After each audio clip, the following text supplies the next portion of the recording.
This is Including You, the new series from Lead at Any Level.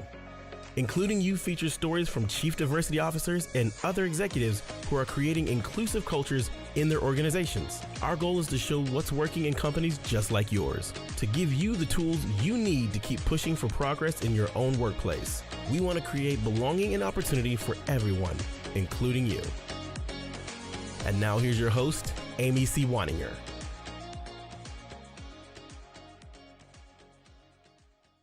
Welcome back to Including You. I'm your host, Amy C. Waninger, the Inclusion Catalyst. I am so excited about today's conversation because instead of my regular intro of who this person is and what their job is, I'm going to tell you that I get to talk today to a very good friend and colleague, Angel Henry. Angel is the founder and CEO of AngelsSpeaking. She is phenomenal. She has a background in IT and leadership and diversity and inclusion. She is out there making things happen in the world with speaking, coaching. She is the author of Dents in the Ceiling. We'll talk about that in a little bit. I usually have it sitting on my desk to hold up, but I put it on my shelf yesterday. It's right there. And she's also an associate consultant for Lead at Any Level, which makes me just so proud and so pleased. Angel, welcome to the show. Oh, thank you so much for having me. I'm excited to talk to you because we're going to talk today about Agile Mindset. But before we get there, can you tell everybody just a little bit about your career journey and what led you into consulting? Absolutely. What led me or how I was pushed in? Okay, we'll get there. No, seriously. Yeah. 20 years in tech, always been in tech. I knew from high school that I wanted to be in IT. And I did not one, not two, not three, 5 summer internships from the moment I graduated high school all the way until grad school, just trying to learn coding and development and kind of get my niche into IT. I quickly realized that I was not a coder. So I'm thinking, okay, now what? Found business analyst work, which was just opened up a whole new career path for me, and then went into project management. So that's how I tell everybody that's how I made my bones. So before we go too far into that, can you explain, because most of the folks that listen to the show don't work in IT and they may not be familiar with what business analysts are or do, and how that's different from project management, for example. Absolutely. So business analyst is that fun in between where you're like, you know what? I just need somebody that can speak tech and speak geek and tell them what I want and then have them go tell the folks to code it up and make it. And that was me. I became bilingual in talking to HR directors. Learning and development was where I got my start. I would talk to sales, learning and development leaders, and they'd say, hey, we need an application to quiz our sales reps on. Got it. Okay. Take down the requirements and then go speak geek to those to make it happen. It's so funny now that you brought up that question. It made me think, you know what, this has come full circle. Learning and development was where I got my start. That was my love. I was the one creating training courses and launching them for folks around the world to take and then manage the back end systems. And I love that. That was one of my favorite jobs. And then here I am full circle just on the other end. So how did you get from that to the consulting role? Yeah. So project management, leading large system upgrades, new systems for, again, folks around the world, and then just made my way up to teaching, training, and coaching. Do y'all see a theme here with this whole learning piece? Teaching, training, and coaching other project managers how to lead large implementation projects. And along the way, I was introduced to a project management methodology called Agile. Very different than the way that we had been working up until that point. Agile, highly collaborative, all about bringing everybody together from all different walks of the organization, from finance, HR, IT, any business unit, bringing everybody together and talking about the project and everybody banding together to get it done. And I'm like, oh yeah, I like this. Instead of 1 or 2 people running from one team to the other trying to get work done and playing phone a friend, we were actually all together in one unified unit and working together to accomplish something. And when I learned that methodology, it transformed not only the way that I did work, but how I live my life. So I would use the tenets of Agile, the foundation principles, the thought process behind how to get work done. That's, Amy, how I got through the pandemic with managing my daughter and my son's homework. That's how I got through my weight loss journey. That's how I started back swimming again, just by doing little incremental things of saying, hey, I'm going to go and swim 15 laps today, or hey, I'm going to swim 30 minutes today, and then just incrementally notching up a little bit each week. So all of that mindset is how I ended up living my life. And it's transformed how I do work, how I talk with people. And it's become intriguing to people say, hey, you know what, we want more of that. How can we get that in our organizations? And hence that led to consulting. Now, you do a lot of work, not just in Agile project management methodology. I know you're an Agile coach and you're certified in all of the things, but you also apply this methodology to leadership and specifically to inclusive leadership. And I know you've got a background of being an only or one of very few Black women in the upper echelons of tech in the organizations that you worked in. Where do you see the overlap between Agile methodology, Agile mindset, and inclusive leadership? Absolutely. I found out is, hey, let's just get a bunch of great people in a room, give them some pizza and a Coke, and let them do their thing.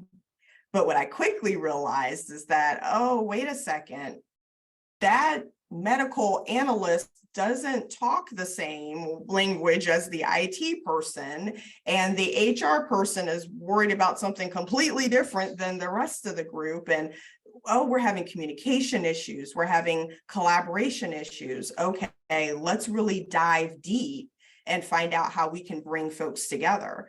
So when you bring people together from all walks of life, multi-generational, some folks are working hybrid, some folks are working actually on site, some folks are literally across the world. When we talk about multifunctional teams and teams from all over, we're spanning every possible layer of identity that you can think of, from age to race to ethnicity to culture. Think dispersonality when you think of your leadership style, how you talk and communicate with people. Some folks are very, hey, let's just shoot from the hip and come up with ideas and let's brainstorm. And other folks are like, whoa, wait a minute, let's not meet until we have a well thought out plan. And I don't want to waste our time, so I'm not comfortable with shooting from the hip. When you think about all these different aspects of how people come together and communicate and how they work, it just, the very next thing is, oh my goodness, how do we create an inclusive workspace where everyone is heard, where we bring everyone's strengths to the table so we can get this thing done? And how do you apply the Agile principles to that? I know it's getting everybody together, but there's more to it than just pizza and Coke. Yes. Wouldn't it be so simple? No, actually, I tell everybody it's deceptively simple because I distill it down to 4 steps. Okay. So one is, let's just make a list of all the things that we want to do, period, whatever that might be. So if we're talking about leadership or in the inclusion space, very often organizations have DE&I initiatives and project. They have things that they want to get done. They have needles that they want to move when it comes to stats, where we want to increase our candidate pool by X percentage. We want to have so many women in executive leadership. There are some very metrics driven ideas, and they have no idea how to achieve them, is what happens. So I say, okay, let's take a step back. Let's list all your objectives. Let's list all the initiatives out there. Now, step 2 is always the hardest, always the one that we get fought on the most. Prioritize it. Out of all these phenomenal ideas that we have, all these initiatives that we want, all these needles we want to move, what's the priority? And once we have that hard conversation, because there are finite resources, there's only so much amount of time, there's so many people, there's so much dollars that you can put towards an initiative. Once we have the clear priority and everyone knows it and we've communicated it, now the third step is, let's get it done. Let's execute and then time box it. whether that's 2 weeks, 3 weeks. I usually tend not to go past 4 or 5, depending on what the initiative is, but really 4 weeks is as long as we go to say, what can we get done? And I always like to say done with a bow on it, like it's done. What can we get done in 4 weeks that will help check something off towards this initiative? And then the one step that everyone likes to glance over and forget, that's the retrospective. That's just a big, simple, fancy term for lessons learned.